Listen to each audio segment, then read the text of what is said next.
Savio, the claim here is that 11 years ago it was 58 rupees to the dollar. Now it is 91 rupees to the dollar.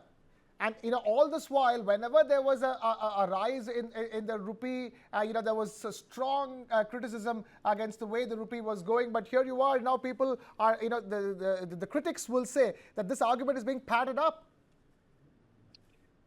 Krishna, I think what we should be looking at, and both sides of the discussion, the lady panelists as well as Nikhil Jain, have raised very valid points, and I agree with both of them actually. But my real concern is not with the rupee sliding at all. My concern is, look at the optimistic side of look at the situation.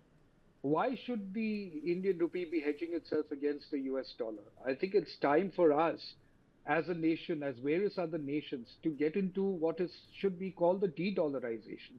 And the de-dollarization is very important because, well, our rupee is our rupee and it has its own strength. Why should it be waged against the dollar? It's waged against the dollar because the hegemony of the Western, imperialism, or whichever manner of governance you want to look at it, is what has been practiced in the world over a period of time.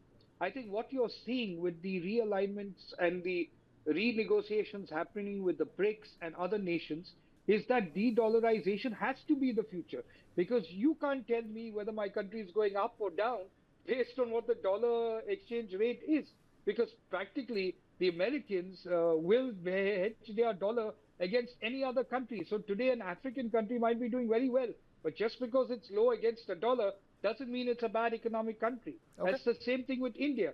So I think the real concern here is, you're talking about students not being able to study in America. I'm saying that's damn good, because Americans want to kick our students out anyway right now. Look at what Trump is doing. So why not come back to India and continue to study and do your courses here? You don't need an American degree to do well in India, number one.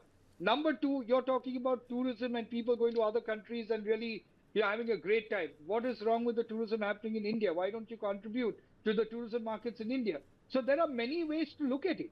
Okay. The fact of the matter is, I don't think we should mature enough to not fight this, not fall into the trap of the dollar strength, when we should be working towards de-dollarization, because that is where this world is going to head.